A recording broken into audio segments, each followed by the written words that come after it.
What is the difference between panic and anxiety? We start with the image of a stoplight, and the green light is I'm feeling good, I'm feeling calm, relaxed. But then there's this little moment when that green light starts to shift into yellow, and it's like, ooh, something's feeling kind of yucky. What do you notice? All of a sudden I'm like, I'm not breathing very well. Yeah. My stomach feels really uneasy. I'm like, I'm gonna shit my pants right now. So the yellow light zone is when we're starting to feel activated, like my tummy is a little tickle. As it gets more extreme, we go into the red light zone, crisis. And so that's when the pooping of the pants happens. That's the panic attack. That's the panic attack. I feel so angry or irritable, or I feel so scared, or I feel like I'm going to dissociate. People will go to the hospital thinking they're having a heart attack, but it could be a panic attack. Do you have little warning signs like, oh, this is going to be panic central? Oh my gosh. Like, I feel like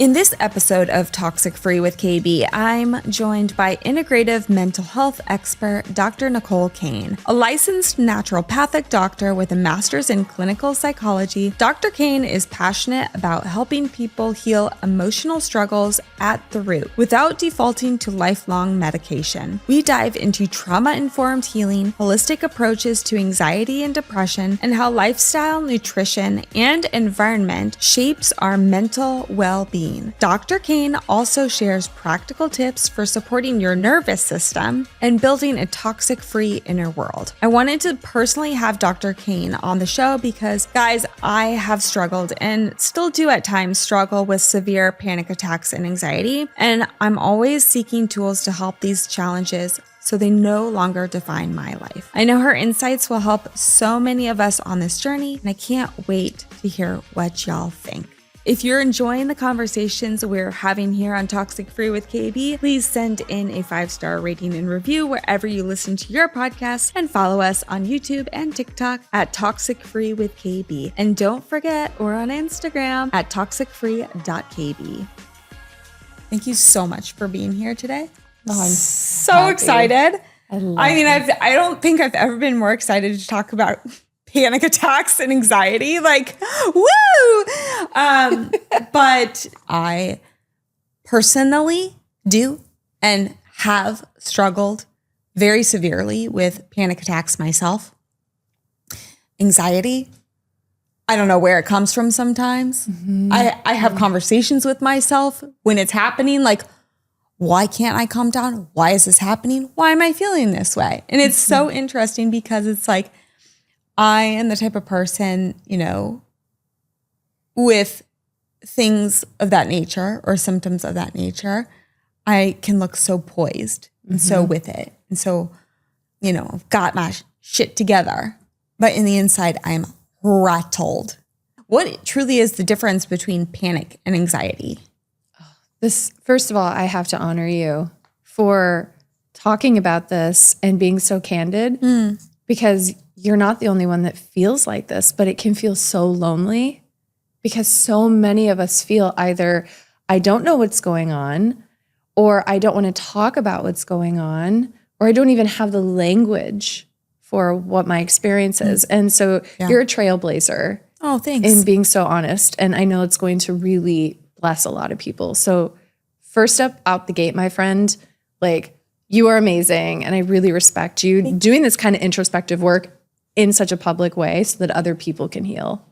Thank you. I mean, my mission through Toxic Free with KB is I just want people to live healthy lives. Yeah. Like, seriously, I just want you guys to feel your best. And it's not about being perfect. Absolutely not, because I'm not perfect. But it's about doing better with the knowledge that you know. Yeah. You know? And I would say to add to Toxic Free with KB is releasing the need for toxic positivity. And allowing ourselves to notice and acknowledge what comes up for us that may not feel good, may not feel elevated, which may not feel where we want to be, but to really take a look at all vibes and welcoming all vibes and allowing them to teach us. Yeah. And so you're asking the question of what is anxiety? And what is it trying to tell us? Is it telling us that there's something wrong? Is it telling us that we're healing? What the heck is anxiety? Yeah. And I think the beginning of the conversation starts with a giant paradigm shift. And it begins with what we're told anxiety is. And the biggest myth about anxiety, and I write about this in the book, is that anxiety is not a problem. Anxiety, panic is your body's attempts to tell you what is wrong and how to heal that. And so the paradox is that if we try to solve the problem of panic by suppressing panic, avoiding panic, trying to talk ourselves out of panic and anxiety, it gets worse. Ugh. You know, like what you deny will amplify and what you resist will persist. And so that's why when we like try to cope our ways out of anxiety, it just gets bigger and bigger, or it'll like come out of the blue. We're driving down the highway and everything is fine. And then suddenly it's like panic attack central. Yeah. Or we're going on a date and we're really excited about the date. And then suddenly it's like dread, like I can't leave the house. Like I'm so freaked out. Yeah. And we feel like we're at war with ourselves. But the beginning of this whole conversation is to give anxiety a rebrand. No, I mean, okay, it was really interesting. You were saying something about, you know, when you try to like deny or like push back or like almost like if someone was like, oh, like that great Taylor Swift song, everyone knows Taylor Swift, you know, you need to calm down. It's like, if someone told me to calm down, I'd be like, whoa. Punch. Yeah, exactly. Like, oh, that like fires me up. It's almost like you don't understand. And so it's almost like if we tell ourselves like, what's wrong with you? Calm down. This is not a big deal. It's almost like we're not letting it move through us for a reason, right? For some good reason. So like, what is the difference between panic and anxiety? You know, those great little characters from Inside Out, you know, like what are the differences? Yeah. It starts with a continuum. So now that we know that panic and anxiety are data, we start with the image of a stoplight. And the green light is I'm feeling good, I'm feeling calm, relaxed. Just like when you're creative, you feel gorgeous, you're in the flow. Dude, yeah. You're chill, you're in your body. You can like brainstorm, be an entrepreneur, you can boss really hard. Yeah. And you feel good. Great. So that's green light. And there's a little bit of stress hormone that's released with that, but we're able to alchemize that into something awesome. But then there's this little moment when that green light starts to shift into yellow. And it's that moment, it's like, ooh, something's feeling kind of yucky. I'm feeling a little bit activated. So for you, do you have an impression on that first indicator that you're not in your green anymore, that you're feeling a little bit more stressed, overwhelmed, irritated, your heart? What do you notice? Oh gosh. I like all of a sudden I'm like, I'm not breathing very well. No, okay. I don't know why I started singing, but seriously, like, Yes. like I'm like, why something's fluttering? Like maybe there's like a little like tickle in my stomach. Yeah. I know it's like such a kindergarten word, but like my stomach feels really uneasy, or maybe even I'm like, fuck, I'm going to shit my pants right now. You know, like, and I'm like, whoa. Yeah. So it's like, what? Yeah. Going into the yellow? Exactly. So you're going into the yellow, and you described chest anxiety. So my heart's going a little bit faster. So the heart is communicating with us. You feel a little gut anxiety, that tickle in the stomach. That can be extreme enough where a lot of us do have to go to the bathroom, or we may get gassy or bloated, and that's mortifying. Yeah. In my book, there's a story about Matthew. I remember Matthew. Oh my God, that poor man. Kind of like preface that, because if people haven't read or listened to the book. So Matthew, when he was a little guy, he was getting a little anxious about to go and do a school concert, and he was getting gut anxiety. And so he was feeling kind of nervous in his tummy, and he's like, I think I have to go to the bathroom. And the teacher's like, we don't have time for that. Just, you need to go out on stage. Oh, crap. And so then crap, literally. Oh my God. Oh, crap. Literally. Seriously. It was mortifying. So he had an accident. So he pooped his pants, and it was very noticeable. And the kid behind him like freaked out. And there was like this pairing of, I lost power. I don't have agency. I pooped my pants. Oh God. And then mortification and shame and embarrassment. And so his body paired those together, because the brain and the body are so associative. And it held on to that for the rest of his life. Yes. Yeah. Until we did the work that we'll talk about today. Yeah. And he actually healed that. So he went from green light, feeling good. He started to get a little activated. That activation got worse. So the yellow light zone is when we're starting to feel activated, like my tummy is a little tickle. But now as it gets more extreme, we go into the red light zone, which is like crisis. And so that's when the pooping of the pants happens. That's the panic attack. That's the panic attack. That's like a rage attack. I feel like so angry or irritable, or I feel so scared, or I feel like I'm going to dissociate, or people will go to the hospital thinking they're having a heart attack, but it could be a panic attack. So the first practical thing that we can do is to draw a picture of our green light, our yellow light, and our red light. And what does it feel like for me in each of those colors on that spectrum? And so for you, you have those little moments that you notice it. It's like kind of kicking in a little bit. And so then when it's red for you, it can feel like it comes out of the blue, right? You said like it may just I have an anxiety attack, right? Do you have like little warning signs that like, oh, this is going to be panic central? Oh my gosh. Like I feel like warning signs. Like I definitely like the tightness of the throat. Yes. Ooh, yeah. Yeah, my throat chakra, I talk for a living, but seriously, I think it comes from a child and not being able to speak up for certain things, like we're not feeling safe in certain situations. And therefore not being able to like withhold a boundary because of that, because I felt like I was helpless in that situation. Yes. So therefore, I think later on in adulthood, I've been having to work on opening up that throat chakra, establishing firm boundaries for myself. So here's something that's really powerful about what you're doing and a way to increase the effectiveness of that. So one thing that you naturally or through your healing process, you've already figured out is that not everything in the moment is why we feel anxious. We have all sorts of experiences and parts of ourselves that are stored in the nervous system. The body keeps the score, right? And so you have the awareness, which I really, really respect and admire, is you know that there's an inner you, little child part, inside out. They talk about that. Yeah. So here's the interesting thing too about anxiety. Anxiety and panic are adaptations. And an adaptation is like a coping mechanism. It's a set of changes that we go through, which is intended to protect us.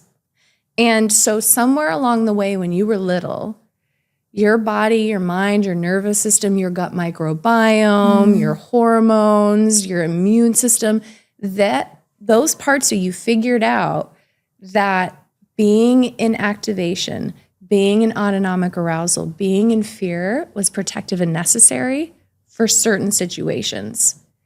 And that gets stored as a memory. And so then as you go through your life right now, there may be little reminders or activators that tells the body like, hey, we need to start up this engine of fear. Oh, like unsafe.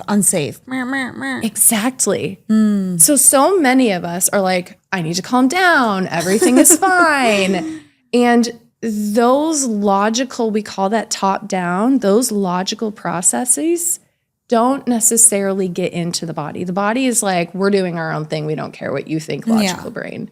So you wisely, and I have a whole exercise we could do in a little bit if you want. It's called the 3-minute hack, where we can actually go into those stored programs, like the little you, the inner child work, and we can work on that on a way that incorporates the body and not just logical brain. Will I start crying? Probably. Well, maybe we should wait till the end. Wait till the end. Maybe we should. But yeah, it's interesting. The more and more my husband and I do therapy together, sometimes we do it separately, but sometimes we see our therapist together. And it's very interesting what we learn about one another's, tendencies or what was stored up from childhood or coping mechanisms. And I am definitely the crier of the crew, but so much growth has happened from that, from working on those, whatever, if it's a 3-minute hack or an exercise or bringing up a past memory and then letting it go through you and being like, okay, I recognize this. This might come up again and again and again,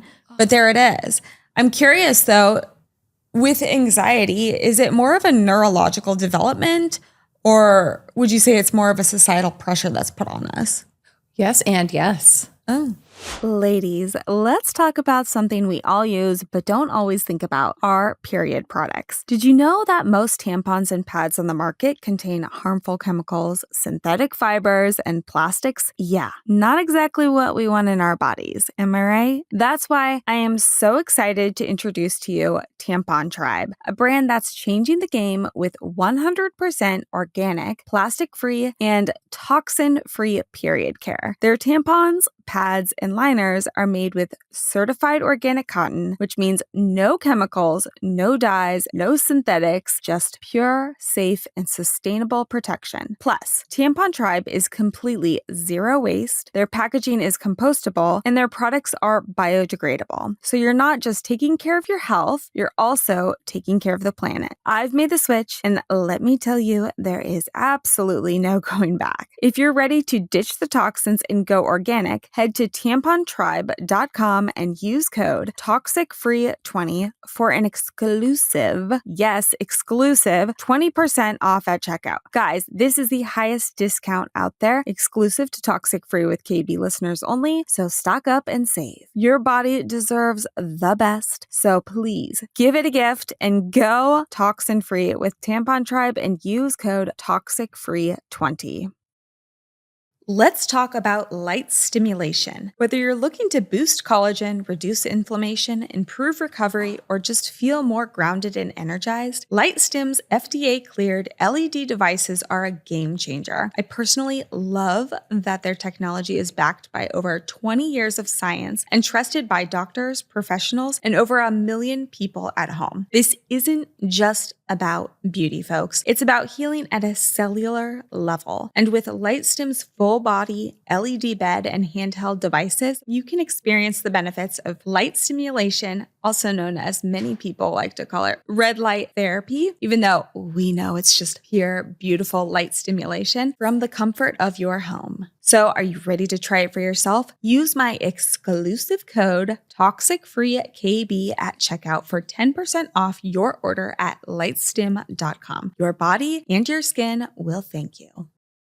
Using a sauna is a key part of my wellness routine and healing journey as I continuously recover from mold exposure and boost my blood circulation for my Raynaud's. Detoxing and sweating is absolutely essential, and my Sunlighten infrared sauna has become an amazing game changer in my life. It helps me sweat out toxins, support my overall immune system, and most importantly, calm my central nervous system throughout my healing practice. We could all use a little more of that, could we? The gentle, low EMF infrared heat helps me relax, de-stress, and feel like myself again. If you are looking for a natural way to reduce your toxic load, boost circulation, and promote deep relaxation overall, I cannot recommend Sunlighten enough. It's been an essential part of my personal healing, and I know it can support you too. Head to toxicfree.com, go to my shop page where you'll see the Sunlighten ad, and use code TOXICFREEKB at checkout for up to $1,400 in savings on your sauna. Guys, yes, $1,400 in savings. Your body and your nervous system will absolutely thank you. Again, that code is TOXICFREEKB for up to $1,400 off. You can also find the easy to click through link in the description below. Send me your sauna pics. Guys, let's start sweating together. So think about it like, okay, we're filming this in LA. It's pretty warm. It's like good weather. We think of LA in the summer. We're like right? cold here right now. I'm from the Midwest originally, so I'm like... So am I, sister. Are you really? Yeah, Kansas City. Iowa. Okay. How fun. Midwest girls out west. We escaped. Yeah. So let's think you're in Kansas City and it's in the winter. And so you adapt to the cold by putting on a coat. Yeah. And that coat protects you. And so that's a metaphor for how we adapt to stress, how we adapt to trauma, how we adapt to overwhelm, how we can adapt to even up level. How can I perform better? How can I reach my goals? It's putting on the coat. And that coat will warm our whole body from head to toe. Not only do you feel like, oh, now I'm not cold anymore in Kansas City or Iowa, but also my body can work better. So then your thyroid changes its production of thyroid hormones. Your hypothalamus in the brain will change the way that it's regulating your body temperature. That coat will affect you from head to toe. But then you leave Kansas City and you come out to LA in the summer. And if those adaptations, the thyroid, your behavior, your mood, if all of that stays thinking that you're still in the winter in the Midwest, but you're out here in LA in the summer, it's going to cause you problems. Yeah. That coat that was once helping you from head to toe, now you're sweating, you're miserable, you're overheating. And so those adaptations could be in the nervous system, it could be in your coping skills, it could be in your behaviors. But the problem is when the body doesn't get the message that our circumstances have changed. So maybe like if we circle back to little you, when you were a child, your circumstances necessitated anxiety and panic producing patterns. But as an adult, you and your husband have created a totally different life where maybe those patterns don't work anymore. Yeah, it's really interesting. Like that's a really great example because, you know, you're saying me and my husband have created this different life. Him and I both come from obviously different lives, different past experiences. And we've had to define our own relationship, you know, something that's so modern and so beautiful. I have 3 stepchildren. I literally became an Insta mom like in 2.5 seconds. Like it was like, whoa, from 0 to 1,000 in 10%. And I think my central nervous system kind of like rattled in that state because I wanted you know, bless you, mom and dad, you did your best. But I wanted to create a different family dynamic than what I grew up in. And I come from divorced parents. My sisters and I were not like this, which I envied of so many other, you know, sister siblings. I wanted us to be best friends. And so I love that our 3 children are like so close to one another. And my husband is such a gem, but also wasn't raised in a family that was like super close together. So we wanted to create something that was such a beautiful bond, but those past experiences in my life still come up. And I still have to tell myself at certain situations, this is not your father, you know, or that is not a mirror of your sister coming at me. But, you know, like this is actually a really great example. Last night I was home alone with one of the children, teenager. Holy crap, teenagers scare me. Yeah, they're terrifying. Oh my gosh. Like, what? Like, was I a teenager one time? Never. I'm like, what is going on? It's like, you don't even exist. I felt like I was in high school once again when I was like, I just want to be seen and noticed and like acknowledged. And it's like, I say something, it's like, you're invisible. I'm like, am I even here? Like, do they hate me? What's going on? So anyways, but that, they don't know this, but that stuff triggers me. Yeah. Because I'm the youngest of the family and I talked a lot and I still do talk a lot, but sometimes it does trigger me if I'm not heard because I feel like I'm not of existence or I feel unsafe. So it's really interesting how those things come into play as in adulthood, you know, and I'm literally thinking in that moment, like, you know, this is totally like, it's very innocent. She's in there watching a movie with her friend. Like, I don't need to be involved or, you know, they don't need to like recognize that I'm here or whatever, but I still feel like, I don't know, like I have no idea what that feeling was, but I just felt uneasy. And I'm very energetic. I'm very empathetic. I'm very all the feelings. And so something just felt off energetically in the house. And I was like, I don't know what's going on. Yeah. So anyways, don't know why I threw that in there, but I had to. I love that. And I imagine that so many people who are listening to you say that right now are like, oh my God, yes, me too. What is that? I mean, I could go down a whole slew of things. I mean, ex-wives in the picture. I mean, continue. Like so it's your parts. And so you are a composition of all your parts. It's Explain like that. What do you mean? Parts? If you imagine a room, so we have this beautiful space here. And if I were to take you through a guided visualization, which you can read about in the book, it's called Meeting Place, which I borrowed from EMDR, which is a wonderful form of therapy. It stands for eye movement desensitization and reprocessing therapy. I love that you're familiar with that. Yeah. So amazing. So I borrowed it from them.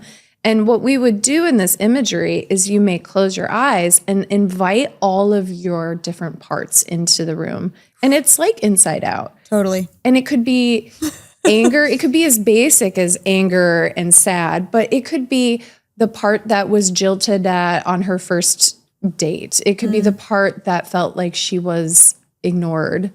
And when I invite my parts into my room, like I have like 20 little Nicoles that come in.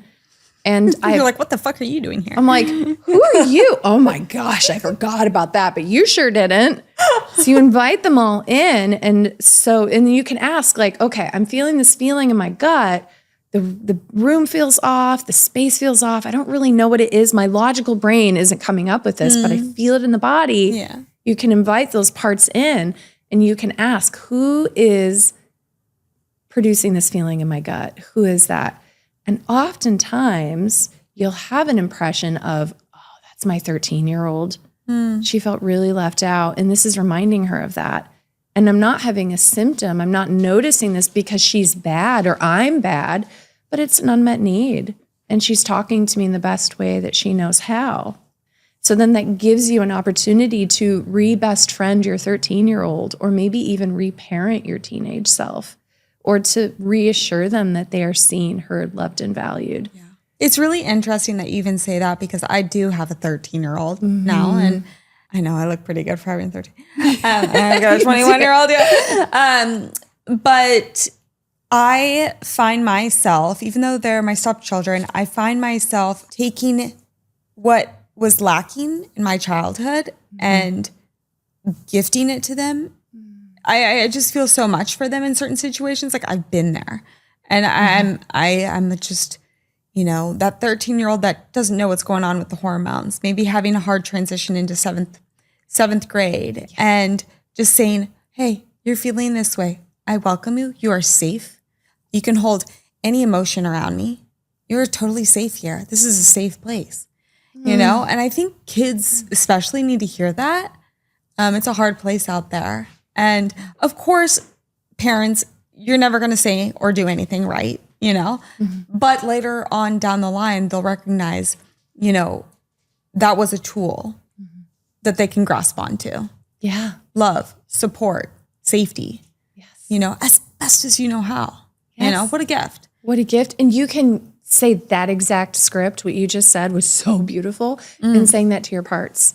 Is like when you're noticing that symptom, when you're noticing that feeling, that worry, that emptiness, whatever it is that's coming up for you, instead of the paradigm that says like, we have to cope our way through that, we have to cope our way out of that good vibes only thing, right? Is exactly what you said is, oh my goodness, you are so valuable. I see you, I hear you, and exactly what you're doing for your kids to help them because you know what it's like. You've been there.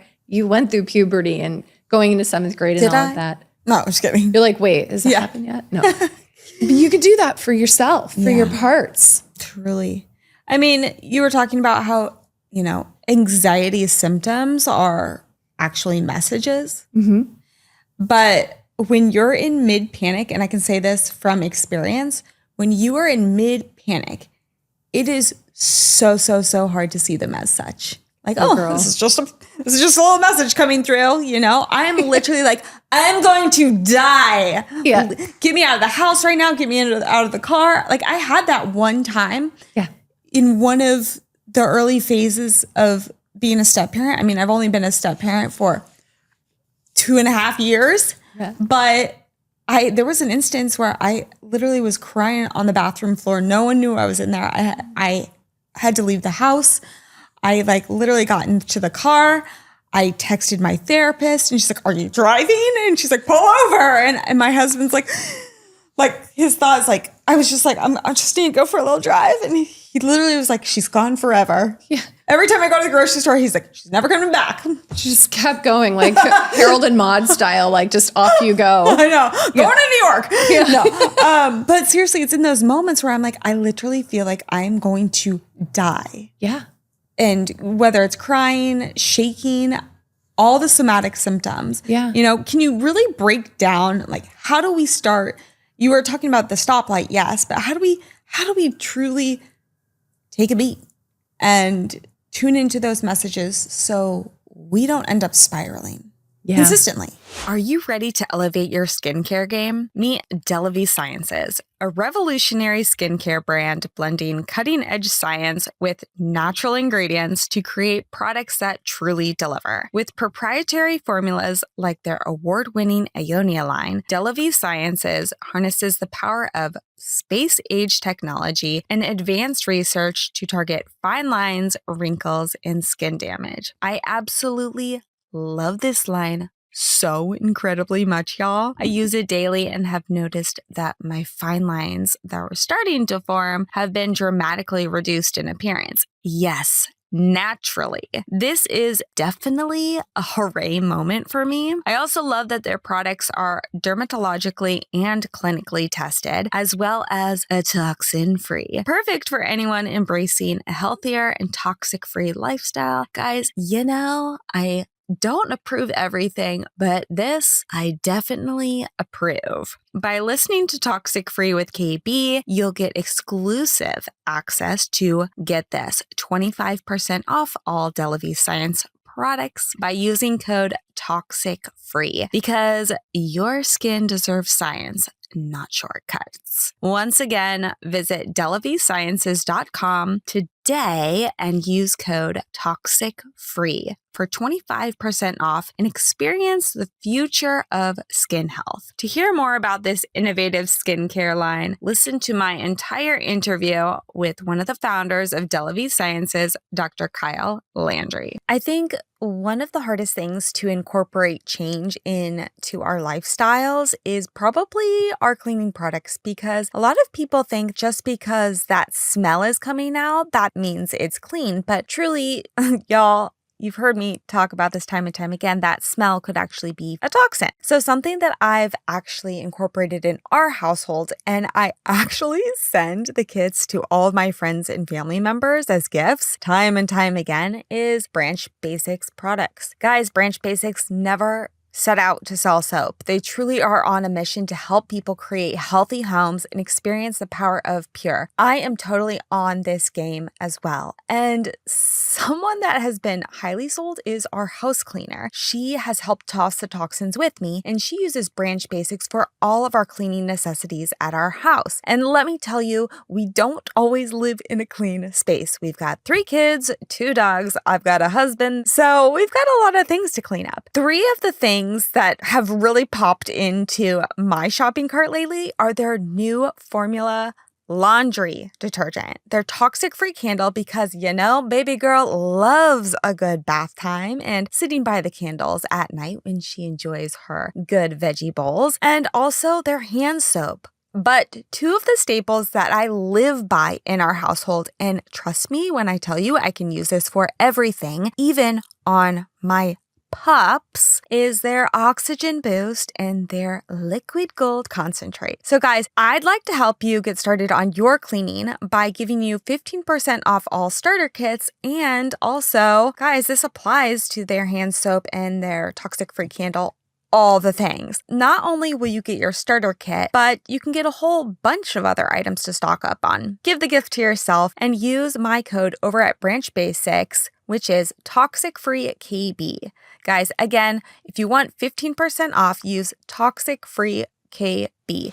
And one thing I want to preface what I'm going to say with is that our brains, our bodies, our nervous systems don't care about our well-being. They care about our safety. And so if there's a tiger in the woods and it's growling, your ancestors, my ancestors, if they were the type that's like, I wonder what that tiger's thinking. What is its pattern of spots? Like whatever. If they were analyzing it, they would be eaten, and then they wouldn't have had lots of babies and gone through life creating ancestors, right? But our ancestors who were like, and like ran away or fought the tiger, they survived. And so when you're having, any one of us, myself included, when we're having these big biological somatic responses and our brain goes blank or races or we just freak out, that's the exact same biological response to danger. And one of the biggest differences between fear and anxiety is that fear, we need to have fear. It prevents us from doing dumb things like trying to fly off of buildings, right? It keeps us from doing something dangerous.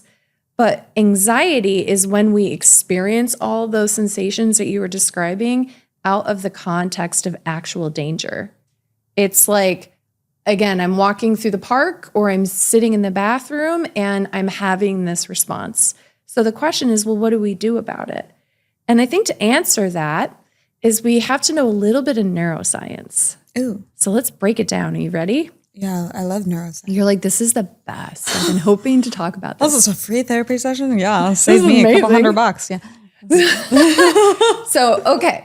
So neuroscience TLDR, too long didn't read. We're going to give us like the short version.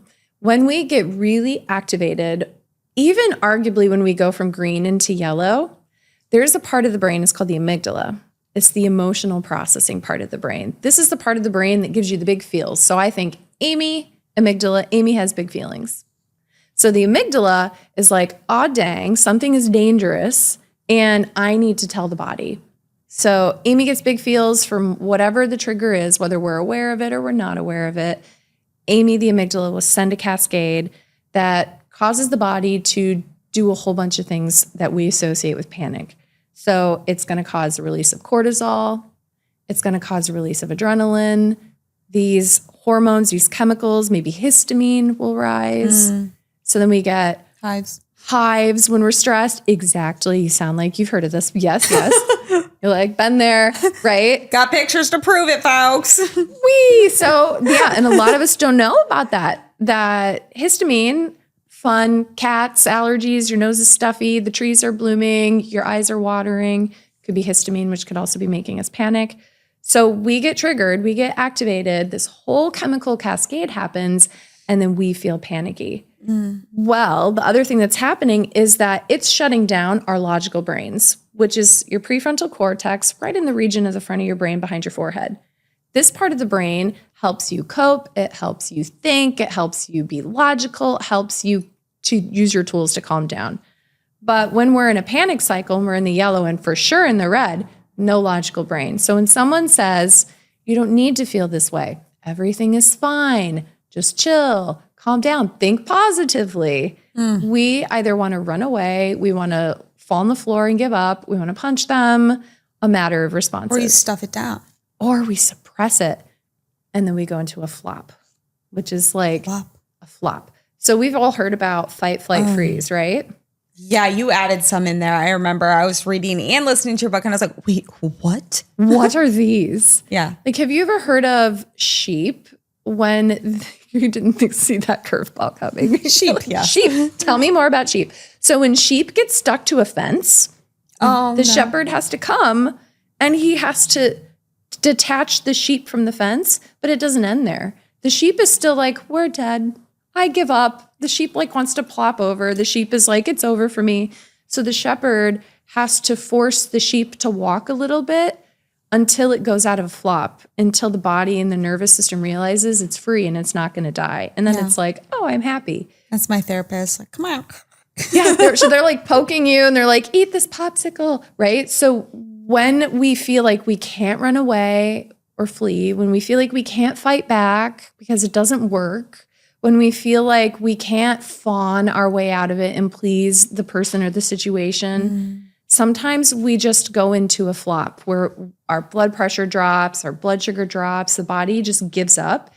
We see this a lot in perimenopausal women where they feel like they just can't anymore. And maybe they're even getting a vasovagal crash. Have you ever heard of a vasovagal crash where it's like your blood pressure drops? It's happened to me a lot when I donate blood.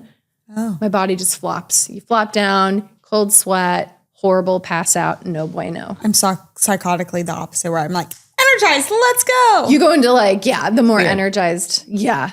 So go ahead. But I do want you to revisit what those fight, flight, and all the other ones that you added. Yeah. Fight, flight, freeze. We know those. We got that. Flop we just talked about. Fawn.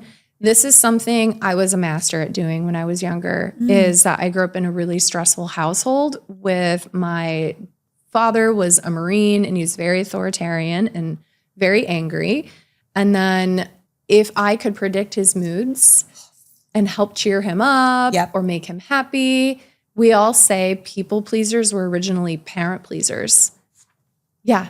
So you probably know about fawning, and maybe you're like me and you're a master fawner. I'm such a master fawner. You were so good at it. Unfortunately, I did it in the beginning of my marriage too, with the kids too. I was like, I want them to like me. I'm a people pleaser. Yeah. And it just hurts you in the end. It hurts you in the end. It doesn't matter. You can buy all the food or stuff that they want. Buy this, buy that. It's not going to be eaten. Yeah. It's denying of the self. Like you said earlier, like throat chakra. We can talk and talk and talk. You could do podcasting. You can sing. You can be on Broadway. You can do all the things. But if we're denying ourselves and we're trying to please other people by fawning or impression managementing, then we're denying ourselves. So we're not speaking what we need to say as opposed to what they want to hear. So that's fawn. Fracture. Oh, this is great. What? Fracture. So, okay. I won't go into this too long because I know there's so many things to talk about, but fracture is something that is not being talked about a lot, but I think it's really starting to become more popularized. So this conversation with us, this is trailblazing. So everyone who's listening, this is the future. Fracture. So have you ever felt like you're at war with yourself? Like part of you wants to do one thing and part of you wants to do something else. Yeah, we're at war. Hard yes. Hard yes. And it could be for those who are listening, it's like maybe part of you wants a sandwich and a part of you just wants to eat an ice cream sundae. Like you just feel split. Yeah. So that's a fracture. This is when we're not in congruence with ourselves. And part of me may be panicking while there's this other part that's like, why are we doing this again? Yep. While you're doing the thing. Yeah. And I can't stop it. Like I'm yelling and being critical of my husband, even though like another part of me is like, this is your problem, Nicole. And you're just taking it out on him. Yeah. So we see this on the spectrum too. And originally we were studying it in clinical psychology in dissociative disorders. So have you ever heard of multiple personality disorder or dissociative identity disorder? Yeah. Ooh, I feel like we could do a whole sidebar on this. Go for it. Let's go. Let's go. So multiple personality disorder. Jump on in. The brain is so incredible. So somebody who's on one end of the spectrum, multiple personality disorder, like Sybil, that's like an old famous documentary about someone with a severe case of that. I remember that show. Oh my God. Yeah. You remember all the things. It's so fun to talk to. I'm from the Midwest, girl. Yeah. We've got this. So somebody can have a dissociative episode where they can literally switch into a different personality, and that personality can have a different set of skills. They can have different blood sugar regulations. So that personality could have high glucose. They could be diabetic. They could be left-handed and speak with an accent. And then within an instant, they can shift into a different personality and they may be the opposite-handed. They may speak with a British accent and they may have perfect blood sugars. And so that is dissociation to the extreme, multiple personalities. And then the other end of the extreme is we all dissociate a little bit. Like, have you ever driven, you would never do this, but have you ever driven somewhere and then you don't remember the drive when you get there, but you're like, I know I drove. Well, I mean, sometimes you drive automatically. Yeah, you're like an autopilot. You're like, I'm going to yoga, but then you're like, wait, no, I actually have to get on the highway 'cause, like today I'm going to LA. Yeah. Yeah. Yeah, I do this all the time. Like I'll be like driving to work and I'm not like asleep, but I like get to work and I'm like, nope, don't remember any of that. But I was just thinking or zoning or autopiloting. So that's a form of dissociation. And so a fracture happens when our parts aren't congruent. And this can happen when we have really loud parts. Like, for example, here's a tangible example. I like to use my husband as an example. You met him. Yeah. He doesn't mind. And so husbands don't mind. Husbands they never love being mind. examples. When they're examples, they're like, thanks, babe. He and I were having an argument and we were both getting elevated. We're getting escalated. And then I said something and I noticed his body language change. He balled up his fist and he stomped his foot. And I was like, what are we, 10? Yeah, exactly. Done that before. Yeah. And so we were doing couples therapy. We both do parts work. And it turns out that something that I'd said or something about the conflict activated a part of him that was 10 years old. And it reminded him of what he was going through at that time. So he had a fracture and he had a reaction like he was a 10-year-old.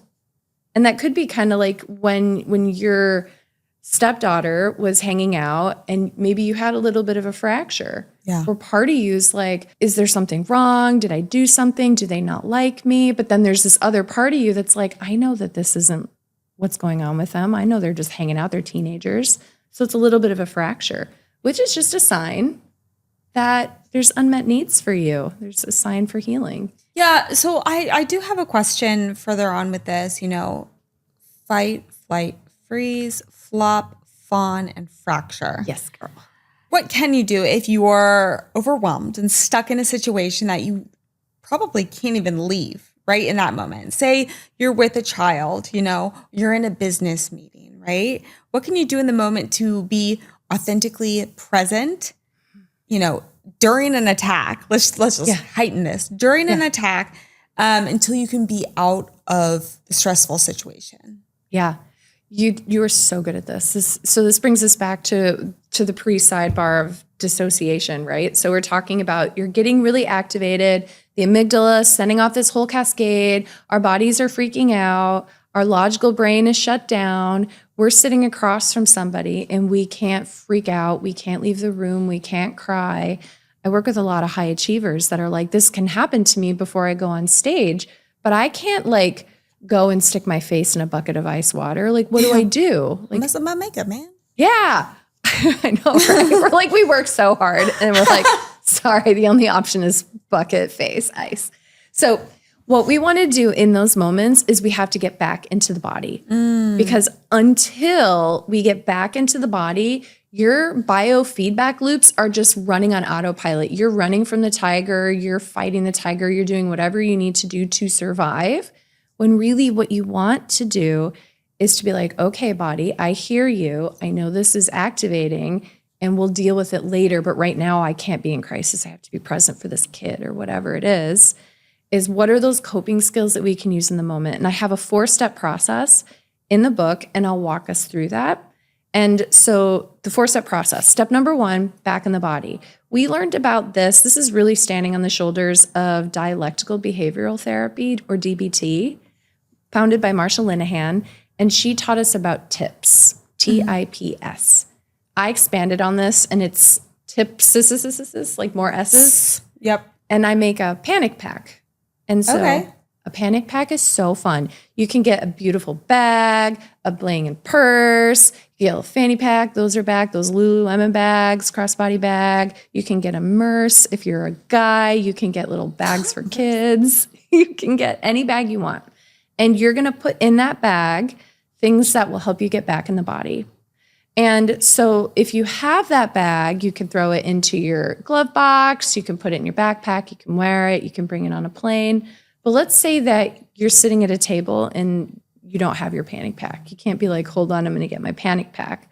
So we'll talk about some strategies that you can use. Just carry things in your pocket. Just carry things in your pocket. So touch. Let's go through it. You are like so good. You're so 10 steps ahead. I deal with this shit all the time, guys. You're like, I know this. So you're stimulating touch. So touch will activate parts of the brain that are present. And that's part of how EMDR works. And so in EMDR, right, they will either use buzzers that you hold in your hand. Have you done EMDR before? I've done EMDR more of like the patting of my knees. Yeah. Yeah. So there's the touch, right? So it's bilateral touch. And so having a fidget is really good for that. When I go to the dentist, I have so much dental trauma. It's unreal. And when they are like coming at me with sharp, pokey things, I need a fidget that is also sharp and pokey because it can distract. And when I used to give injections back in like my early medical days, I would have somebody I would have them like move their left foot, or I might like even tap over here and then do the injection, like something to distract the brain to bring it in the present moment. So you have smooth fidgets, I see. Well, I also have like a rough, crystal quartz. For anyone that's like not watching on YouTube, I'm holding like a pink, like rough, like wrist, rose quartz. And then I have a weighted copper ball. Oh my God, I love that. I know. It's so it's good. just, it's nice and cool too. Yeah. Like cold to the touch, and it's weighted, which is actually just kind of like shows stability in my palm. Yeah, I drive a long way to get here, so I need to fidget. Yeah. I love that. And they have fidget rings, they have fidget spinners, they have fidget necklaces. Yeah, You can it's great. even get the like rough, scratchy stickers to put on your water bottle. We all carry a comfort water bottle. Although when I was like, when you were in high school, did you carry a water bottle? Like, Dude, we had water bottles with socks around them. You know what I'm saying? Like, because they're like, I don't know why the teachers like put your sock on your water bottle. what? Because of the condensation. They didn't want the condensation to get anywhere. I'm like, this is so not sexual as a child, but whatever. That's the funniest thing. We didn't have water bottles. I'm like, were we just like chronically dehydrated? Well, I guess we had them on hot days because we didn't have air conditioning at our school. So, God, I feel like... Anyways, no, we had water fountains too. You had water fountains. Yeah, we were chronically dehydrated as well. Kids drinking those horrible slushy like orange Julius things. Oh my God, yes. So you have fidgets, you have touch, you have heavy, you have smooth, you have rough. I love like also playing with crystals. Yeah, I've got all the things. Yeah, you and we're like really vibing with all our crystals. They're so pretty. And so you can play with them, you can fidget with them. Also, you mentioned swallowing water. You got me this wonderful water cup. So the act of swallowing stimulates vagus nerve. Vagus nerve, for those who are like, hold on, the slot machines in Nevada? It's vagus as in Latin for wandering. And it's the longest nerve in the body, and it starts in the brain, and it goes all the way down to the gut, where it communicates with the nervous system of the gut. That's called the enteric nervous system. And so the bugs in the gut, your microbiome, communicate to the vagus nerve, which then communicates that all the way up to the brain. So what's really interesting about that is that we think we're having these independent thoughts, emotions, cravings that are coming from our brain. Many of them, arguably 80% of them, are actually coming from the bugs in the gut. And so when we swallow, if we're in an anxious pattern or an anxious loop, the act of swallowing can stimulate parasympathetic. It can calm the body. So when you're hanging out with a kid and the kid is really stressing and you need to hold that space, I love getting a little ice water for both of us. And so sucking on ice, you have that cold, you have the swallowing, the vagus nerve goes through the pharynx where we swallow, it goes through the root of the tongue. I was flying here yesterday to come out to see you, and they were like, it's going to be a really bumpy flight. I don't like flying. Oh, you don't? No, My wish I husband's did. a pilot. Really? Well, continue your story, but I was like, I've got tips for you. I need all the tips. I got all the tips. So I can go on trips. Yes, please. Tips I'm for here trips. for it. Yes, please. So I was like, whenever you come through, I'd love a cup of ice. So then I'm like noticing it's like a little bumpy. It's okay. I'm like chewing my ice, swallowing my ice, feeling really good and calm because I know if I can stay in the green by preemptively using my skills, then I don't have to worry about what it's like if I'm, as I used to be, curled in the fetal position, like sobbing the entire flight and being sure I'm going to die, which is what it was like before becoming panic proof. And so swallowing is really good. Another thing that I love to use is the breath. The breath is free. The breath is everywhere. Do you have a favorite way that you use your breath? Typically, I do the 4-count breath. That's what I like. 4 count in, hold for 4 counts, exhale for 4 counts, let it release, hold it out for 4 counts. Actually, I do the Nadi Shodhana, which is where you like breathe in on one nostril, hold it, close it, lock it, hold it, release, all the things. I do quite a bit of meditation and yoga, which I never thought I was going to be great at. You don't have to be great at it, but just like sitting in silence is pretty hard for me sometimes, but I make myself do it. I think I'm also a swimmer. I think that's really good with breath work. Sometimes I'm like, I'm really not even breathing. I could probably swim in my sleep. But that helps regulate the breath, breathe every stroke or breathe every 3 strokes, running. Yeah. Just like different modalities like that. I think those are really kind of like nice little hacks to tell people too. It doesn't have to be just sitting in silence and breathing, but like if you exercise, just being cognizant and aware. Or when I go to sleep, sometimes I have a little bit of sleep anxiety. Yeah. Where I'm laying there, I'm like, ooh, And so I just count down from 100, try to do that, or I do the breath work, just recognizing the breath. I love that you're counting down from 100, by the way. So there's this, and I didn't write about it in the book, but it's called amygdala de-amplification, which is a very big word. It's two big words, right? So the amygdala, remember, is the big feeling part of the brain.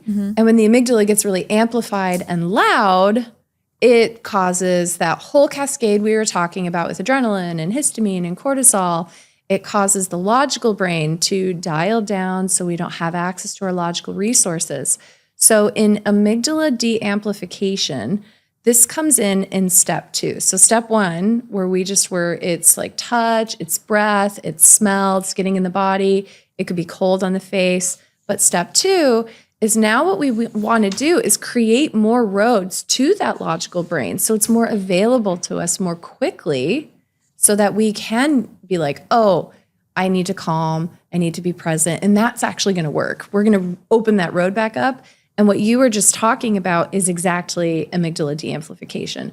So when we practice that, we notice the feeling of stress, the feeling of anxiety in the body. We bring it up, we hold that for about 10 seconds, and then we go and we do mental math or we do calculations. So what I have people do is we just alternate back and forth. We activate the anxious network, and then we activate the prefrontal cortex. Then we go back, anxious network, prefrontal cortex. So every time you do that, you build a bridge, you build a road. So you can count backwards from 40 by 2s. You can imagine going into Sephora and picking out 10 things that you would want to buy. You can have people list what are all the pro football teams, anything to get their prefrontal cortex activated. And then what people will notice is the anxious feeling feels a little bit foggier, it feels a little bit less. And I'm actually starting to feel like it's okay. I feel a little bit more peace. So you naturally do that when you get the sleep worry. Yeah, interesting. Sometimes to do other weird things like, I'm like, how will I reorganize? Yes, I like to reorganize things. I'm a Monica. I like to organize things. And so I'm like, how can I reshift that in the kitchen? Or how can I rearrange that room? Or where could I put that plant? Or just something like that. That's logical. That actually brings peace to me. Of course. Yeah. You're rewiring your brain. Pretty cool. I love that. So when we jump back into anxiety, you were also mentioning about 9, newsflash to me, 9 different types of anxiety, So what are the 9 different types of anxiety? You were talking about gut, but then another one that really flashed into my life that I deal with, which is an immune anxiety. But I want you to share the 9 different types of anxiety. Yeah, this is so important. And I'm really so glad that you asked about this because so many of us, myself included, when we're thinking am I anxious? Well, I'm not thinking I'm having a heart attack, so I can't be feeling anxious. I just get numbness in my face. What if it's a stroke, right? So if we go out and we have this beautiful view, we're looking over LA and there's tons of people. Actually, traffic's not that bad. It looks pretty good. I know, traffic was really good. Yeah. So what's going on? Where's everybody? So moved. If we do a study and we just put on our researcher hats and we look at everybody that's out in the street and we ask them, what is it like for you when you get stressed or overwhelmed or anxious? And we take all of those answers, we can organize them into approximately 9 systems. And that is so much better because that allows us, number 1, to research and understand anxiety better. Number 2, it helps us get more precision-based treatments for people. For example, in standard medicine, if somebody has heart palpitations with anxiety, giving them a benzodiazepine may not work as effectively versus if we give them a beta blocker, which would stop the heart from pounding so hard. So if it's just chest anxiety, and if they could just not feel like they're having a heart attack, then they don't have to take a Xanax, which is going to make them feel like a zombie. And so we're already doing that in standard medicine. We just don't have the language for it. So the 9 types of anxiety creates a language for it. And then we can get to the root cause.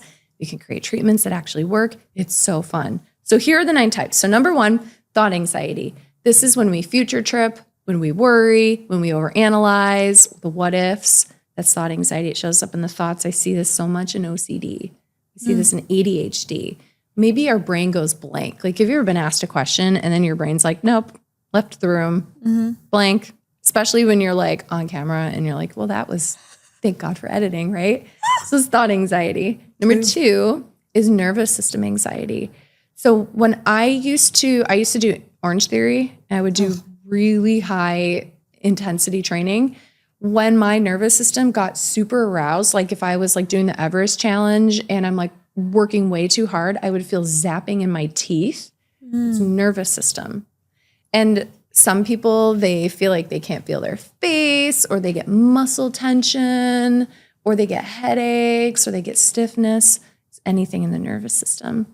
And then there's chest anxiety, heart pounding, or maybe like I can't get a good breath. Like I feel like there's no oxygen, right? And that's when breath work is so helpful. And then there's gut anxiety, gas, bloating, heartburn, diarrhea, irritable bowel syndrome. And then there's endocrine anxiety. And this is the story of Charlotte, which is in the book, where she was given a Xanax for anxiety that was actually caused by hyperthyroid. So her thyroid gland, which is the base of the neck, was producing too much thyroid hormone. And that can make us feel anxious, as well as so many other symptoms. And so we want to treat estrogen, cortisol, thyroid, all these hormones. And then immune system, like you were saying, our immune system regulates in many ways our nervous system. So if we need to fight, flight, freeze, the body may use histamine and you may get hives or you may get allergies. I get horrible congestion and then I can't breathe and then I'm asphyxiating and then I'm anxious and then I can't sleep. And then I take medications because I can't sleep. And it's because I have freaking histamine and I can't breathe, right? So we can treat the cause. And then we have trauma anxiety. And really, arguably, everything is under the big umbrella of trauma. But if the main thing is this big thing happened or these little things happened, but that's like, I can't stop thinking about it, or I have nightmares about it, or it's really affecting my life, then I pulled that out so that we can really focus on that first. Like get the EMDR, do the trauma work, and then we can worry about your hormones and your immune system and all that, but do the trauma work first. There's anger anxiety. So some people, they're misdiagnosed with an anger disorder and they're like, you need anger management, but really they're scared, and anger is the only safe way to express that activation. There's depressive anxiety, and it's important to distill that out too, because oftentimes people think of depression as, I just want to lay on the couch and I feel hopeless and I feel so hard on myself and I feel worthless and I feel like nothing is ever going to work out for me. But then at the same time, I'm stressed and I'm worrying and I future trip. And so we want to be able to treat both. And then I'm trying to think if there's anything else. Oh my gosh, all of them that you did mention, I've dealt with them all. And I'm like, girl. Is that normal? Like, I've literally dealt with them all, and I can find specific examples, you know, like with the immune, like I deal with Raynaud's, which, you know, and so stress exacerbates the symptoms, or if there's some weather pattern that's off, I'll like lose the feeling in one finger and then I'll swell, or like the knuckle and I can't get my wedding ring on and like, can't get my wedding, now I can't get it off, now I can't get it off, you know, and it's just like, things exacerbate. So it's really interesting that you pull forth these examples, because, you know, people can start to relate and they can start to, you know, work on healing the root cause. I want to bring up one of those examples, which you mentioned, gut health. Yeah. So like when we talk about gut health in general, I found it fascinating when I was reading your book that, you know, the subject of serotonin. Yeah. Serotonin. And you also mentioned depression, anxiety, all those things. But a lot of people think depression is the lack of serotonin. Right. But then also when we talk about gut health, I'm a nutritionist daughter. Hey, 95% of our serotonin is in our gut. Yes. And what you're talking about, you know, connecting the brain and the body. It's one body, guys. It's not the brain, the head over here, and then the body over there. We are one part, so we need to treat them as such. Yes. You know, so how is like what we eat, the herbals that we use, all the things, supplements. How is that literally affecting our anxiety levels? 100%. So here's an example of how that whole process can take place. So first of all, we inherit our gut microbiome from our biological mother, and that could be for better or for worse. And then that, we call that our commensal bacteria. So that's what we inherit. And then what we eat will affect what bacteria or yeasts or whatever survives. So the more that we eat sugar, which most teenagers are eating garbage. Oh my gosh, come over to my house. Yeah. They're like woofing down. The things we find under the bed. Dun, dun, dun. It could be like a reality TV show. What's under the bed? It's a monster. So then the bacteria that love Fritos or that love sugar or that love simple carbohydrates or that love red food dye, they're going to get lots of that if we're eating lots of that, and then they're going to multiply. And those bacteria, as they move in, it's like a teenager moving into their bedroom, and you can open the door and you're like, oh man, there's a teenager in here, and it's like chaos, unless you have a very tidy teen, which I imagine you like to organize and things. So I don't touch their room. Yeah. Absolutely not. when you were Doors are closed. when you were a teen, was your room a mess or was it tidy? I do remember at times I had piles and certain things, but then I do remember at times, like I was obsessed with like the thought of today I'm going to rearrange my room. Like loved it, or like my desk was all clean. I'm going to move. Oh my gosh. I'm going to move my phone, my cordless phone that I got. I'm so excited. It's a metallic blue. I'm going to move it over there. Fun fact, my favorite store was Organized Living, which is basically the Container Store now. Yeah. I wanted all the props, like all the baskets. I'm like, is this normal? I don't know. Yeah. You should ask my mom exactly what my room Yeah.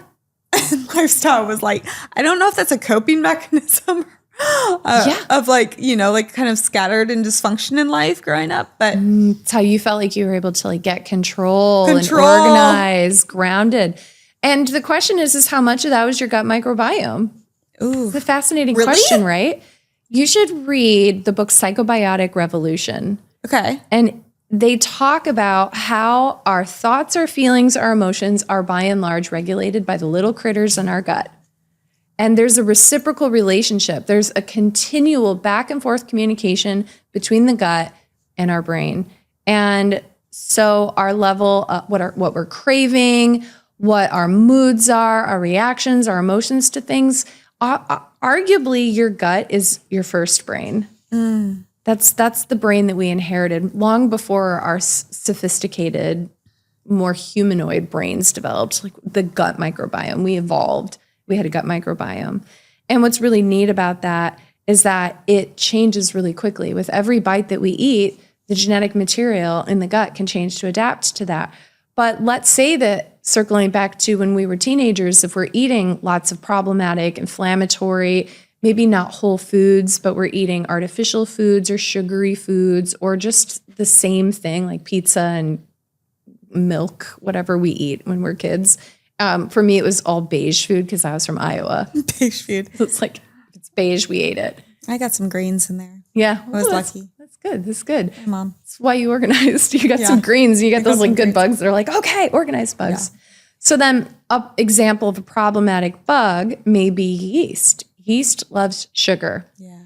Yeast releases byproducts that can impair our immune system. And an impaired immune system can result in an overgrowth of other problematic bugs. And then those problematic bugs can change the acid-base balance or your pH in your gut.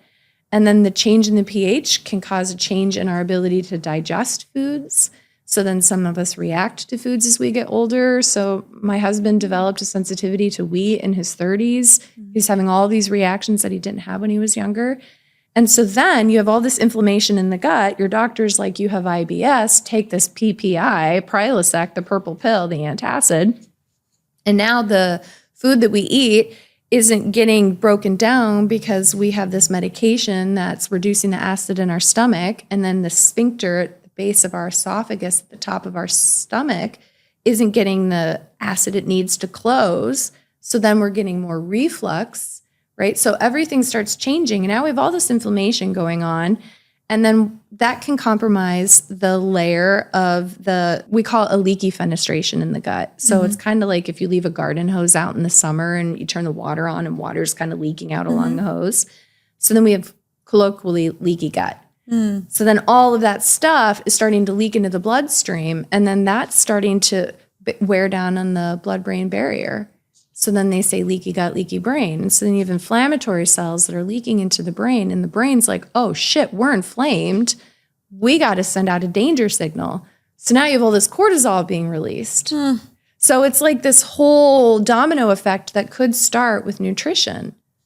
And so nutrition, as you said, is the first place to go. So someone is listening to this interview and they're like, I'm feeling completely panicky by all of the things. Where do I start? And just as you wisely emphasized, is start with the gut. Yeah, I think that's like one of the best ways to start because it kind of like catapults into everything. And I know you did give a really great example, and I feel like this is like a whole nother episode. I actually probably need to have like someone that's like really into this, but Ayurveda. You're talking about Ayurveda, and I think for anyone that doesn't know that, it's an ancient modality of living and how you eat by understanding your dosha, which is your bodily makeup, right? Do you run hot? Do you run sweaty? Do you feel stagnant energy? How do you basically balance that mind body, connection through foods, through lifestyle, all the things that I just mentioned. And that's a hot topic that I love in my life, along with TCM, traditional Chinese medicine. But there's so many modalities like that you can incorporate in your life to learn more and to see, how you are unique and that you have unique needs. You just need to fill those voids. Does that make sense? Oh my gosh, I love this. Ayurveda is one of my favorite things, actually. I've studied a lot of Ayurveda. And you were describing the doshas. And there are 3 primary doshas, as you said. And it's Vata, Pitta, Kapha. Do you know where you tend to go out of balance? Which dosha? Oh gosh, probably Pitta. You Pitta get like Vata, fiery? Pitta Vata. I get, but Vata Pitta. I used to be more Vata, but I think as I get older, I'm getting more Pitta. That's actually good because a lot of women, as they get older, menopause is usually Vata. So by you having that fire is really protective. So for those who are listening, and this is a little new, here are signs that you might be more Vata. And so Vata is air, it's ether. And so this is where when you get chest anxiety, your heart is like fluttering, it's bubbling, it's just like, it's like skipping beats. Or if you get Vata gut anxiety, you get gassy and bloated when you get stressed. And if you get Vata thought anxiety, your thoughts are like ADHD and they're just like all over the place and distracted. Versus Pitta, chest anxiety, is your heart is going to be like a fire engine. It's going to be like burr, burr, pounding, heavy, really intense, maybe even burning in your chest. Gut anxiety, that's more Pitta, is you're going to feel like burning reflux. Or if you have diarrhea, you may have acrid stools. So it's burning and painful and hot. And thought anxiety is anger and frustration and just agitated persistence. That's Pitta. Versus Kapha chest anxiety may feel like an elephant is sitting on your chest, like that dread, like dropping heavy. The gut may be more like I'm constipated, or my gut just feels like there's a stone sitting in it. And then the thoughts is like depressive anxiety, like my thoughts are depressed or slow or sluggish. So when we look at, as you're saying, like it allows us to get just a little bit more specific. So if somebody is Pitta anxiety and their heart is really, really pounding and they're just like frustrated, panicky, a better coping skill for them may be to swim. Like you said, you're a swimmer. So get into the pool, regulate your breath, cool your body, maybe have some ice water. Versus if you're a Kapha, a cold pool will make you worse. So get into a sauna. So get into a dry sauna if you're a Kapha. Or if you're a Vata and everything is like gassy and floaty and distracted, like go outside, stand in the sun and put your feet in the grass. And something moist. Yeah. and like have something moist, like kitchery. Have you ever had kitchery? Yeah, like warm soup. Yeah, like something nourishing and warming and moisturizing. And so then it gives you so many strategies that you can use, from habits to nutrition, to really put yourself back in balance instead of like a one size fits all. Yeah, I love that. Yeah. And it is something that is kind of hard to grasp if you're new at Ayurveda or even reading about it. So just like give yourself a lot of grace, guys, and just test different things out. But I think at the end of the day, with all of this and all this discussion, it's just becoming radically self-aware. Yeah. So you can figure out what the root is. Yes. Right? Yes. Environment and lifestyle.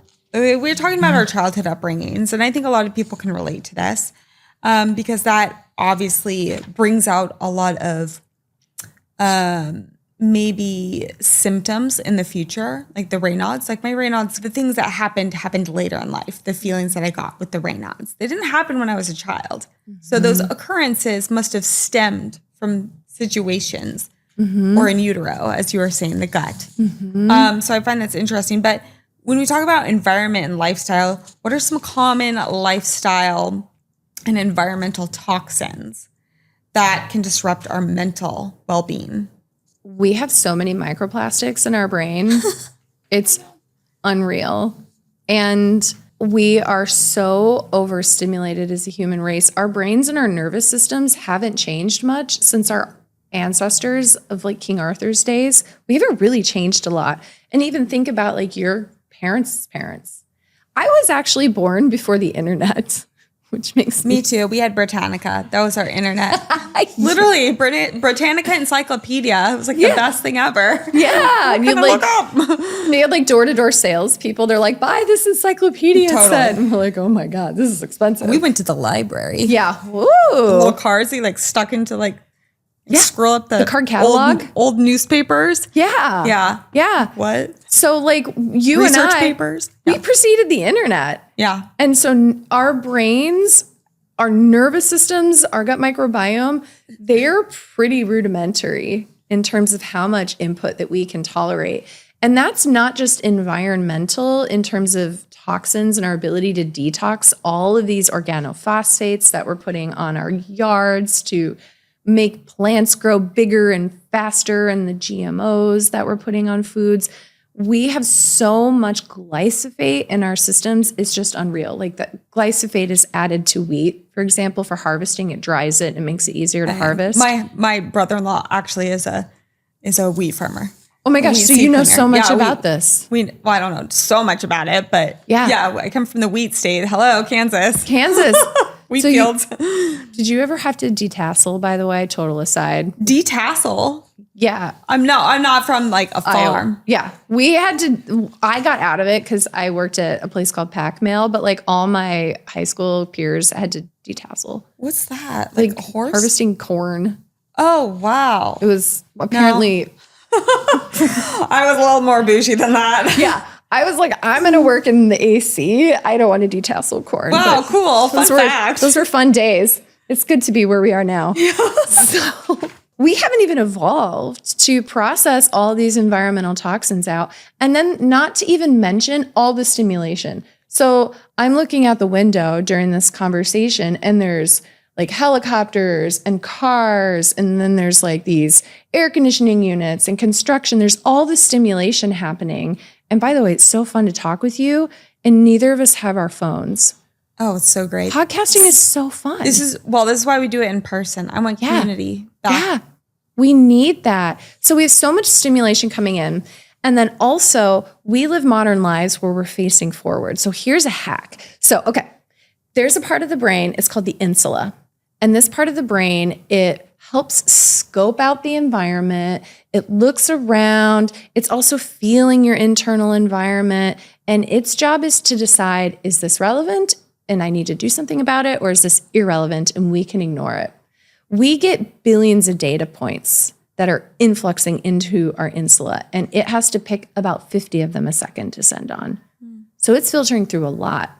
And one of the things that the insula will look at is our body positions. So if you're sitting on your phone or you're on a computer and you're not looking around a lot, like hunters and gatherers, they're looking around a lot.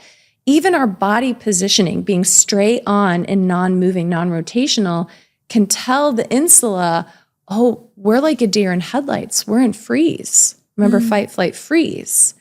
And so that can tell the insula, oh my gosh, maybe we're in danger because we're just frozen in position, even though we're just on our keyboards. Insula doesn't know what a keyboard is. It's old, right? It's been around forever. Right. So it sends that signal down to Amy, the emotional amygdala, and then that sends out a fight, flight, freeze response. So we may be sitting on our phones, on our computers, and like, why am I getting overstimulated? Why am I getting anxious? I'm just sitting here. So a hack, you were just doing it. So for those who are listening, is you naturally knew exactly what to do, is you were turning your head.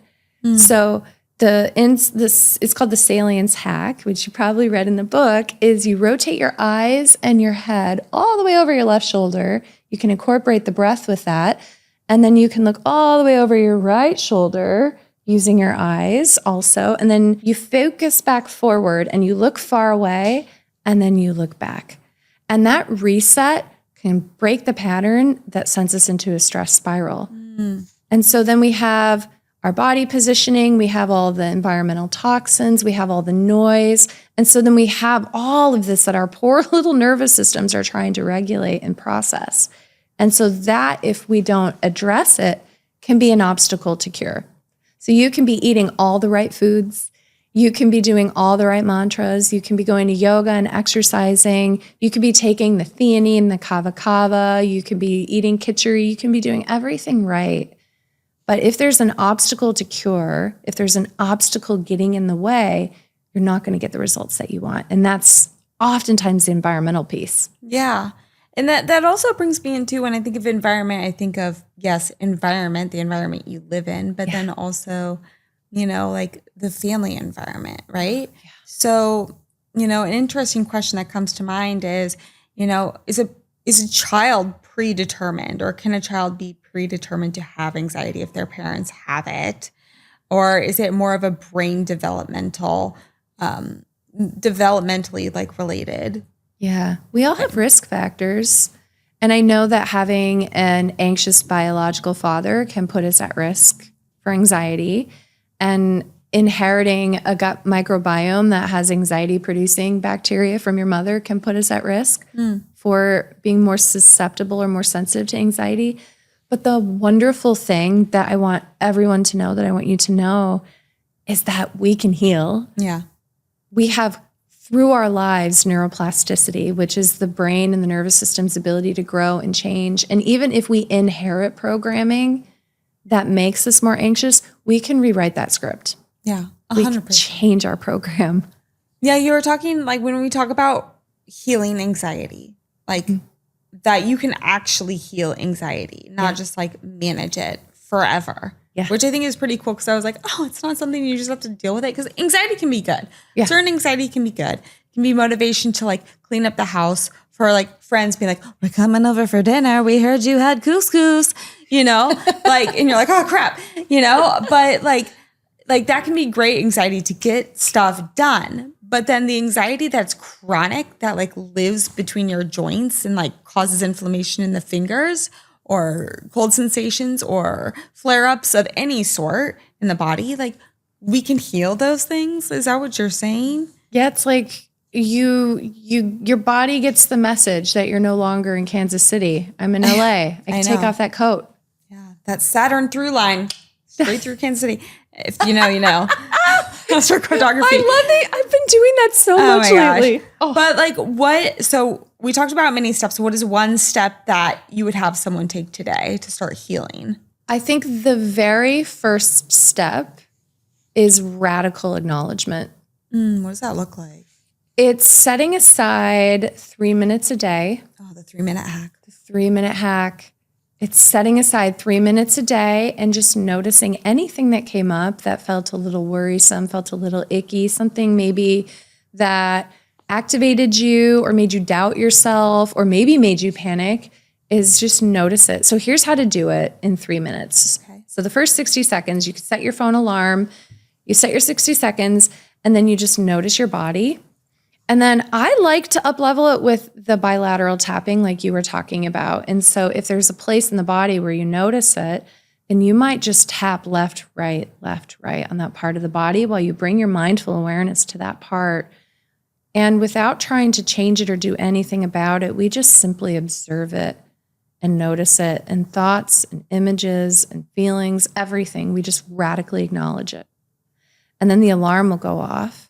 And then the second 60 seconds is then we bring that up again, and then we follow it down the timeline to the earliest moment that you can remember feeling that way. When did I first feel the sensation in my chest? When did I first feel the sensation in my gut? When did I first feel alone or unimportant or undermined or unheard or whatever it is you notice the very first time that you ever felt that way. Because if you can get to those early memories, it's like pulling something out by the roots as opposed to just mowing the grass. You pull the weeds out by the roots. So if we can get to that earliest root memory, and sometimes there's lots of them, and that's why we practice every day, but get to that earliest moment, the earliest memory, and we just notice that. And then the last 60 seconds, you set the alarm for one last time, and then you're going to timestamp the time warp, because that early memory is oftentimes stored in parts of the brain, the body, and the nervous system that don't have access to time and place. So that's why it can feel like, oh my God, it's all happening again. I'm back in that moment. This is happening. We're not safe, right? So you can take a breath and you can talk to that part and you can say, oh my goodness, thank you so much for sharing with me what you need me to know. I hear you. I honor you. I'm listening to you. And I want you to know that I've got you. It's 2025 when we're recording this, but whatever year it is, it's 2025, and I'm an adult now, and I have resources now that you didn't have. And I want you to know that I want to take care of you. And I'd love to ask you, part, if you would be willing to set down that heavy burden that you've been carrying, trying to protect us.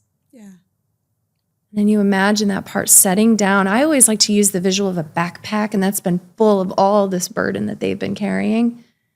And you set that down, and then you allow them to take a breath to feel what it would be like to no longer have to be shackled by that. You take a breath, and then oftentimes those parts are like, I don't want this backpack anymore. And so you can get rid of it, or you can take it if you want. Sometimes we light them on fire. Sometimes we eat them to the sun. Sometimes we put them in a protective box to set aside.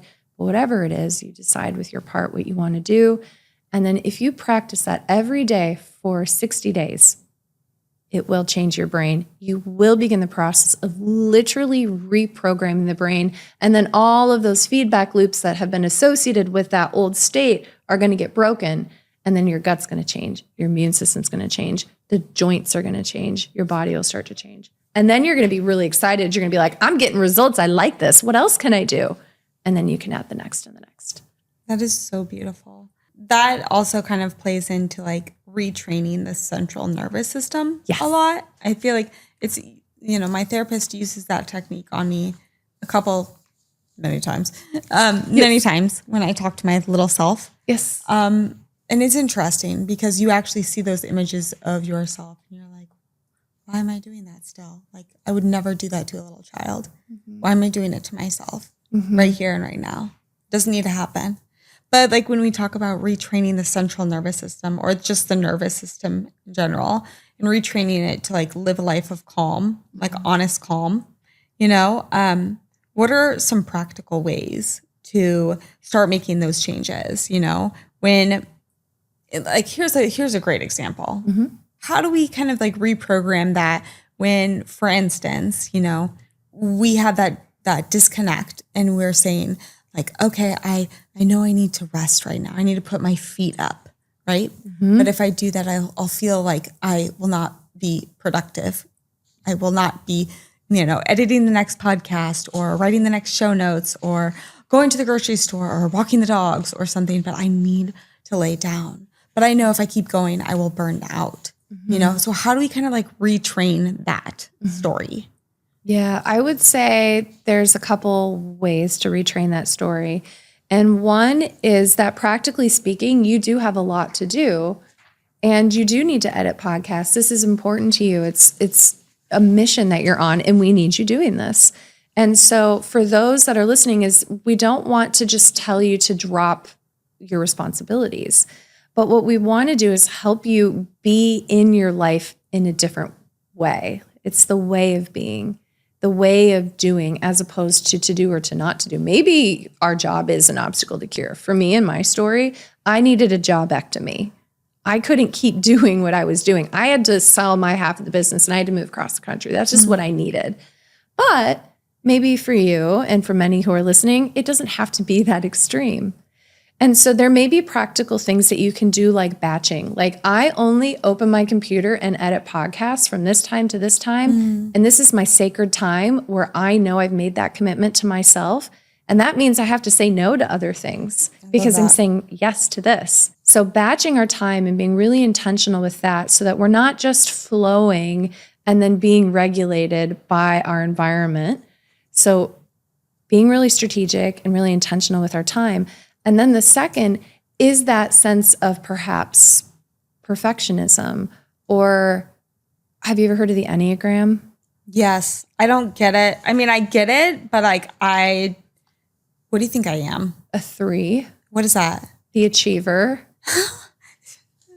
Probably. Yeah. So there's this feeling. I'm a 3. So maybe I just relate to you as we're talking about myself. But the feeling that can come up is that my value comes from what I'm creating. It's by doing something in the world. It's by achieving something. Checking stuff off. Yeah, you resonate with that. And so that is an adaptation to something that did or did not happen in your past. And so that part is helping you be a total badass. You have this amazing product. You have this amazing mission that you're doing. This is incredible. And it also could be a sign of an opportunity for deeper healing. So if you're feeling like burning out, which, girl, I get it. I 3'd myself. I bossed too hard. I burned out. I had to sell my stuff. Very extreme because I didn't listen.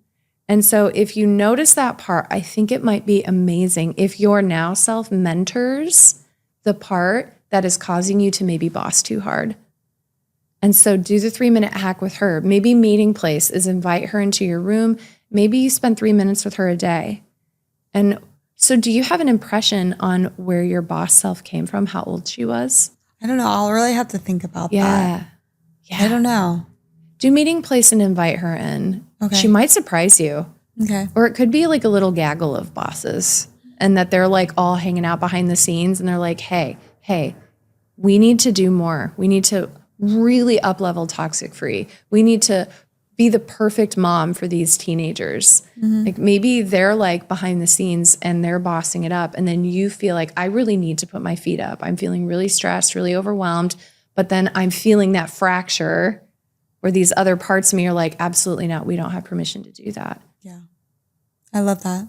Such beautiful examples. This has been awesome. Like, I feel like we could go on and on and on, but we can't because my butt is getting sore. No, I'm just kidding. We got to put our feet up. Literally.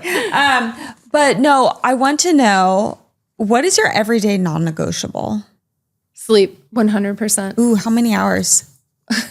What time do you go to bed? I want to know all the things. I like go to bed by like 9:30. Don't worry, I'm in bed by 8:30. Oh, I love it. I would go to bed at 8:30 if I didn't have like a night owl husband who like comes alive. When the sun goes down, he comes alive and I'm turning into a pumpkin. So we meet and I go to bed at 9:30. So here's the trick. Sleep in different bedrooms. Done and done. My husband and I do that. It's the best thing ever. They say that it's better for sleep. It is. Like solo sleeping. It is. We get great night's sleep. We have great day. Yeah. Sex life's good. You know, hey, it's everyone's good. When you're sleeping, and then he's not snoring or flatulating on you or whatever men do. Or his toes not sweating on you. Yeah, yeah. You get it. See, these are good advice. So my non-negotiable is sleep. Great. I must have good sleep. Awesome. I love that. And what is one easy toxic-free habit we can all start practicing today? I think that we should limit our phones. Oof. Yeah. Yeah. Yeah. So I'm talking to myself. I'm making a commitment right now that I'm going to put audit blockers on my social media and my screen time so that there's things in I use an iPhone where it can actually say like, oh, you've hit your 15 minutes of Instagram. Yeah. And then like, I don't get to just like scroll and close it. And then 5 seconds later, pick it up, scroll and close it. It shuts off on its own? It'll tell you, yeah, it's blocked. They also have a brick. So if you don't have the self-control and you'll just like go in and jailbreak your phone and like get in the apps, even though you told yourself no, there's a separate brick that you can buy that's like an actual device where you lock certain parts of your phone so you can't get into them during I'm editing my podcast during. Dude, you've got to send me all these infos. Yeah. Love it. We love need it. this. Yay. Okay, cool. I would actually put my phone in the safe. That's so smart. Times. It's so smart. Yeah. Out of sight, out of mind. Where can all of our listeners find and follow you and get the book? Literally, guys, this book, I brought it with me. This is like, it's dense. I've dog-eared. I've read the book and I've listened to the book at the same time. Like I do both at once because, your brain interprets things audibly and visually differently. At least mine does. I highly recommend this book. And I'm not just saying that because you're here, but like highly recommend. It's helped me in multiple ways. But where can everyone find you? Thank you for that. You can find me at Dr. Nicole Cain. It's CAIN. And that's my Instagram. And I love to hang out there. I'm on YouTube. We got to have you on the podcast. Yes, I'm coming. Let's do it. We're going to hang out again. Yeah, for sure. It's going to be amazing. All right. Yeah, drnicolecain.com. And the book is called Panic Proof. It's anywhere books are sold. If you don't want to buy a book, you can get it at the library. Yeah. But if you do buy a book, I'd love words of encouragement that helps the publisher know to make more. Perfect. We love that. Please go support Dr. Nicole Cain. Thank you. All right, y'all.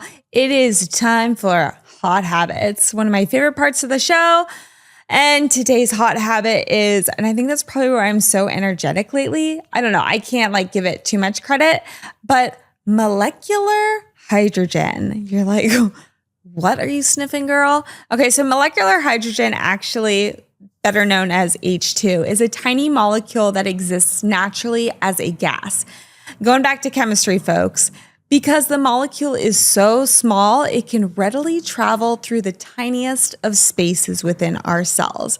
It is said to act as a powerful antioxidant and an anti-inflammatory agent. Oh yeah. Protects your cells and supports natural healing. And beyond just that, it also helps with brain health.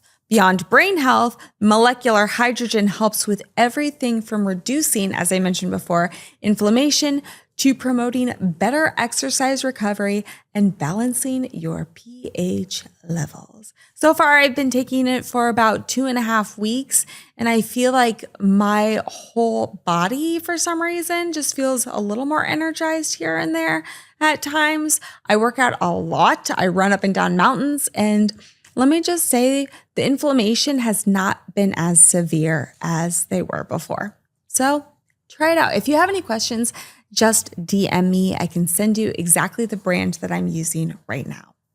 And moving on to trendy trends. Okay, I love this so much because I've actually practiced it myself, but I see that the drinking culture is truly losing the allure in our society.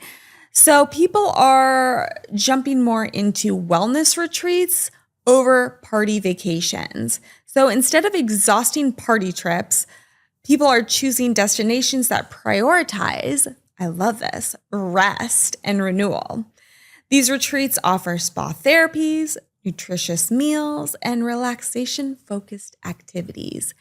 Okay, sign me up. I went on one last April, and I cannot wait to do another one. All right, guys, thanks for tuning in as always. I appreciate y'all so much. And remember, you're doing your best, and your best is great. See you next time. Thanks for watching Toxic Free with KB. Please subscribe to the show, comment below, and check us out on Instagram at toxicfree.kb and TikTok at toxicfreewithkb. See you next time. This is a Kilo Bravo Media production brought to you by Rainbow Creative.